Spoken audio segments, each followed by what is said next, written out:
Hello guys, once again welcome back to my channel. कैसे हैं आप सब। आपकी होम मेकिंग को आसान बनाने के लिए हमेशा की तरह आज भी बहुत ज़्यादा यूज़फुल वीडियो आपके साथ में शेयर करने वाली हूं और उसके साथ साथ आपके सवालों को भी पूरा करने की कोशिश करेंगे। तो टिप नंबर 1 के साथ हम स्टार्ट करते हैं।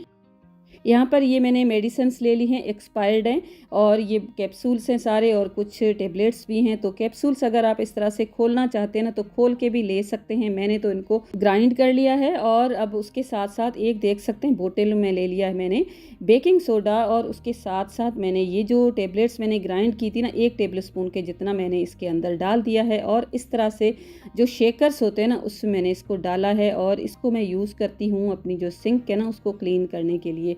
मेडिसिन मैं डेली बेसिस पे नहीं यूज़ करती हूँ। आज मेरे पास बहुत ज़्यादा पड़ी हुई थी ना इसलिए मैंने ये यूज़ कर ली हैं। अदरवाइज़ मैं जो अपनी सिंक है ना उसको ऐसे ही मीठे सोडे के साथ और जो लिक्विड है ना जिससे बर्तन वॉश होते हैं ना उसके साथ मैं क्लीन कर देती हूँ। बहुत ज़्यादा साफ़ सुथरी रहती है।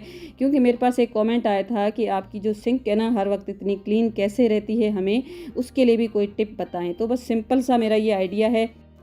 रात के टाइम पे जब पूरा किचन क्लीन हो जाता है ना लास्ट में सिंक भी इसी तरह से क्लीन कर देती हूँ। ये जो स्पंज है ना एक्स्ट्रा मैंने ख़ास तौर पे सिंक के लिए रखा होता है। बस डेली बेसिस पे इस तरह से आप अपनी सिंक को क्लीन करेंगे ना तो हर वक्त नीट एंड क्लीन रहेगी। और मेडिसिन आज मेरे पास बहुत ज़्यादा पड़ी हुई थी ना तब मैंने इसमें डाल दी है।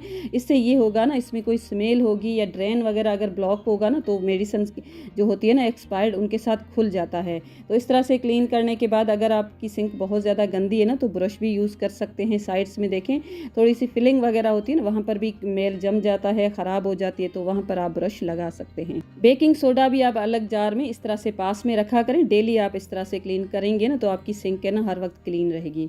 दूसरा आइडिया जो आपके साथ मैं शेयर करने वाली हूँ वो भी मेरे पास एक कमेंट आया था। तो इस तरह से देखें ये जो फिटेड बेडशीट होती है ना इसको फोल्ड करना थोड़ा सा मुश्किल होता है। तो ऑलरेडी मैंने ये मेथड आपके साथ शेयर किया हुआ है लेकिन आज थोड़ा सा नए तरीके से इसको हम फोल्ड करेंगे। तो देखें सबसे पहले आप फिटेड बेडशीट को इस तरह से बेड पे रखें और फिर देखें इस तरह से आप इसको फोल्ड करें। डबल फोल्ड करके इसके जो कॉर्नर्स है ना एक दूसरे के अंदर एडजस्ट कर दें।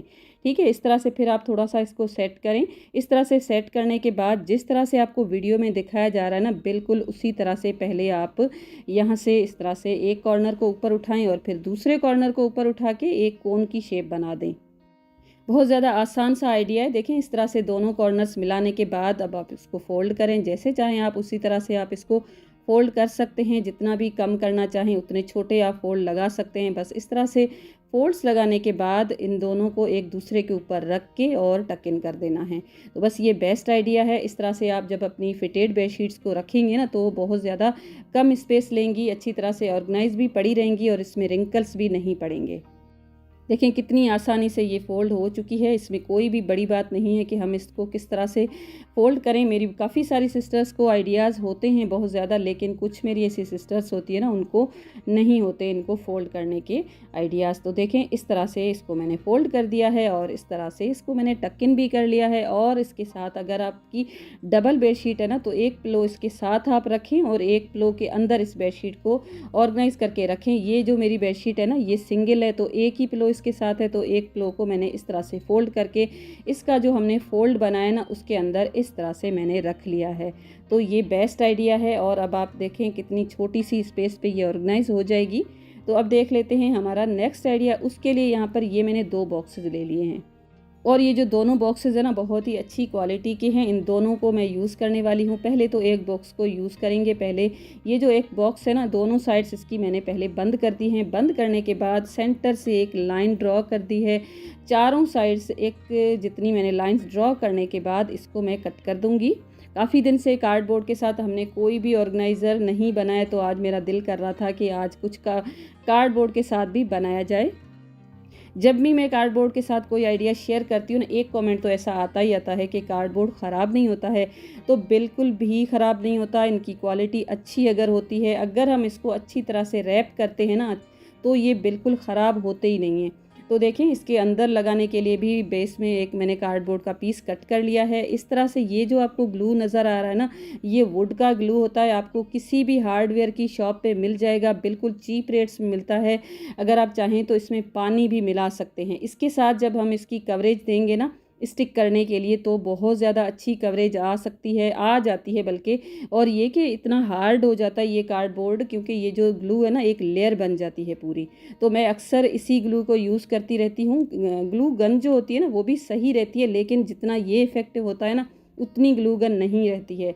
ग्लू गन की जो ग्लू स्टिक है ना वो भी थोड़ी सी महंगी आती है, ये हमें बहुत ही चीप रेट्स में मिल जाता है। और उसके साथ साथ इसको मैंने रैपिंग शीट के साथ रैप किया था, और ये जो वाइट शीट आपको नज़र आ रही है ना ये प्रिंटेड पेपर्स हैं जो बिल्कुल ख़राब थे, इनकी एक साइड सही थी तो मैंने इसको यूज़ कर लिया है। और इस तरह से ये ऑर्गेनाइज़र बनके रेडी हो गया है। इन दोनों को मैंने स्टिक कर लिया है, और अब मैं आपको आगे चल के बताती हूँ किस तरह से हम उसको यूज़ करेंगे। उससे पहले ये दूसरा जो बॉक्स है ना उसके दोनों आमने सामने के जो कॉर्नर्स है ना उसमें मैंने 2-2 इंच की गैप के साथ निशान लगा दिए, और इस तरह से मैंने निशानों को मिला दिया है। मिलाने के बाद इस तरह से ये बॉक्स कट हो गया है।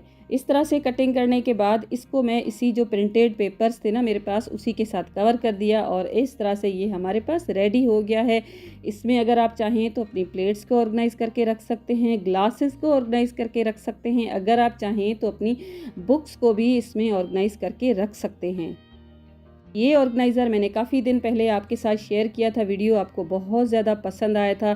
इसको अगर देखना है ना तो आप चैनल पे देख सकते हैं। और ये दूसरे जो बॉक्सेस हमने पहले रेडी किए थे उनको इस तरह से हम यूज़ कर सकते हैं।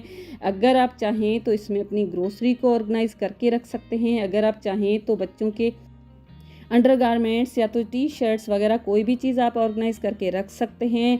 आलू प्याज भी इसमें ऑर्गेनाइज़ किए जा सकते हैं, और इस तरह से ये बेस्ट रहते हैं कार्डबोर्ड।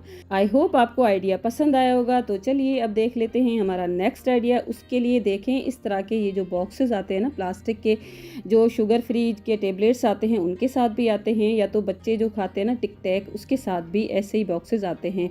बहुत सारे तरीक़ों से हम इनको यूज़ कर सकते हैं मल्टीपर्पज़। अगर आपके पास इस तरह के बॉक्सेस हैं तो इनको बिल्कुल भी वेस्ट समझ के फेंकना नहीं। अगर आप चाहें तो इस तरह से इसमें आपका जो टूथब्रश है ना उसको भी आप ऑर्गेनाइज़ करके रख सकते हैं, क्योंकि इसका जो कैप होता है ना अक्सर हमसे गुम हो जाता है। कभी कभी ऐसे ब्रशेज़ होते हैं उनमें होता ही नहीं है। अगर आप चाहें तो इसमें जो हिजाब की पिन हो गई, या तो हमारी हेयर पिन हो गई, सेफ्टी पिन हो गई, या तो फिर ऑफिस पिन हो गई, अगर आप चाहें तो अपनी छोटी मोटी सी ज्वेलरी ऑर्गेनाइज़ करके रख सकते हैं। अगर आप चाहें तो टूथपिक्स भी जब हम बड़ा पैकेट लेकर आते हैं ना तो छोटे छोटे इस तरह से पैकेट्स भी रेडी किए जा सकते हैं, बेस्ट रह जाते हैं ये बॉक्सेस।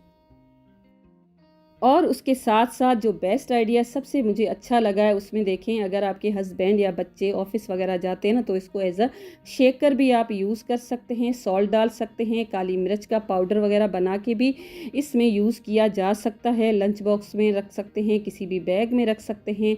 अगर आप चाहें तो मैच बॉक्स है ना उसकी जो साइड का मसाला कट करके इसकी साइड पर लगा दें, इसमें आप अपनी मैच स्टिक को भी ऑर्गेनाइज करके रख सकते हैं, क्योंकि इस तरह से जो माचिस होता है ना हमारा अक्सर गीला हो जाता है। इस तरह से बहुत ही अच्छी तरह से हम इसको ऑर्गेनाइज करके भी रख सकते हैं, और ये सेफली पड़ा भी रहेगा, गीला भी नहीं होगा।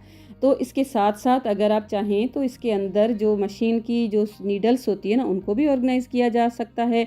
अगर आप चाहें जो जर्दे का कलर, जो फूड कलर्स हम जो यूज़ करते हैं ना उनको भी इसमें इजीली रखा जा सकता है और इजीली यूज़ भी किया जा सकता है, क्योंकि इनका जो होल है ना बहुत ही छोटा सा होता है। तो जर्दे का जो कलर है ना बिल्कुल थोड़ी सी क्वांटिटी में गिरेगा, ज़्यादा बिल्कुल भी नहीं गिरेगा। तो आज का था इतना ही वीडियो। आई होप आपको वीडियो पसंद आया होगा। पसंद आया है तो लाइक शेयर सब्सक्राइब करना बिल्कुल भी ना भूलिएगा। मैं मिलूंगी आपके साथ ऐसे ही इंटरेस्टिंग से एक वीडियो के साथ। अपना बहुत ज़्यादा ख्याल रखिएगा। Thanks for watching, take care and bye bye.